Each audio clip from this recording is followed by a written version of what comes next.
Welcome back to our next study. We are looking now at Matthew 4 verses 18 to 22. This is where Jesus calls his first disciples into ministry.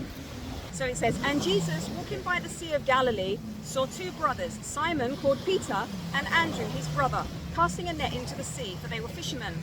Then he said to them, 'Follow me, and I will make you fishers of men.' They immediately left their nets and followed him.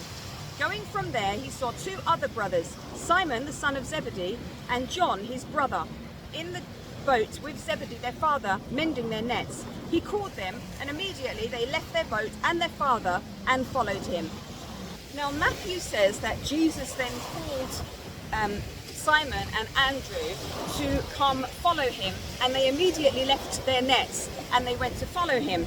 Now, you can logically deduce from that they must have known him, because if they didn't, for someone to just come past and say, "Leave everything and come and follow me," they could easily have thought this was just a madman, and they would have been equally as mad to just leave everything and follow somebody that they didn't know.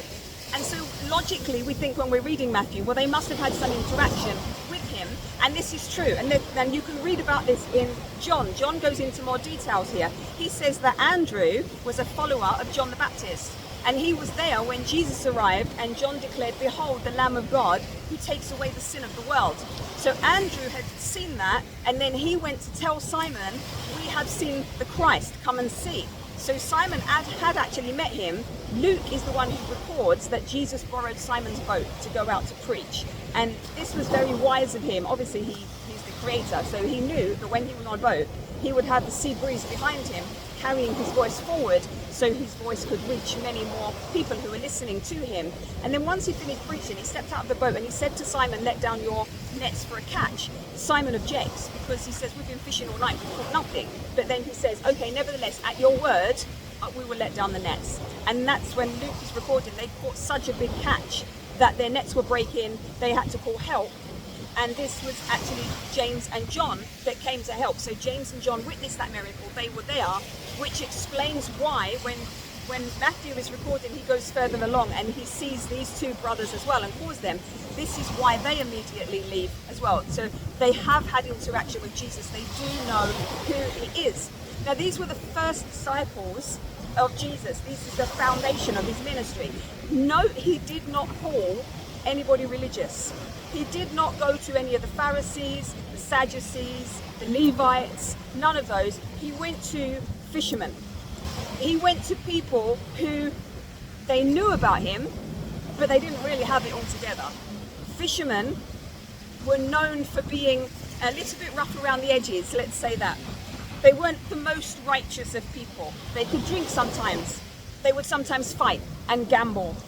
And this is one of the reasons why Peter fell down and said, "Lord, depart from me, for I am a sinful man." Now, these fishermen were Jews.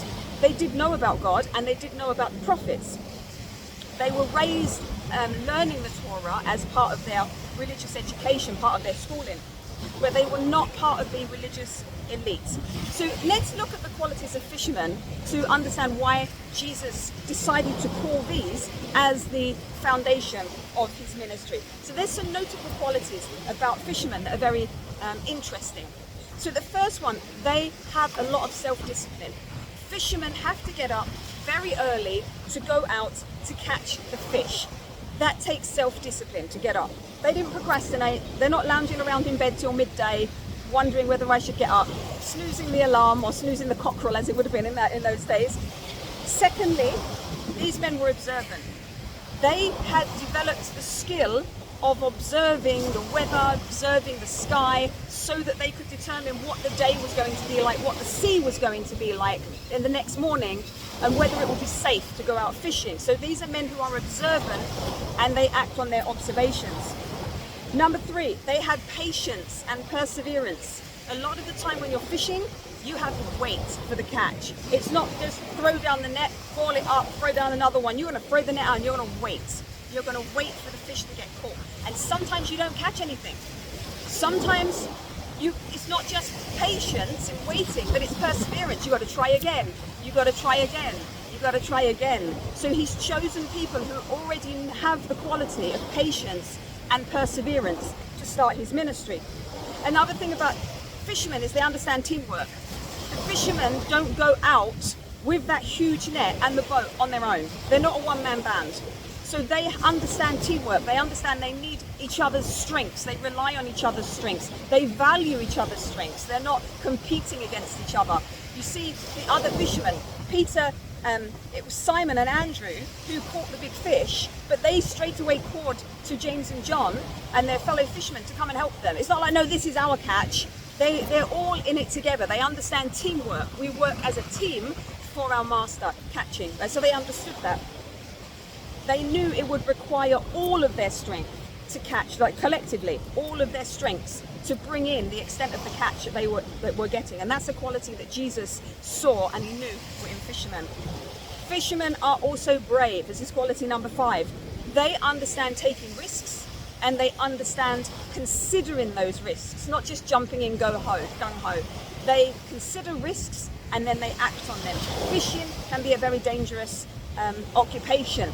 Yes, they're observant. They can look at the skies, they can look at the seas, they can try to determine what the fishing conditions are going to be. But there are freak storms that can occur.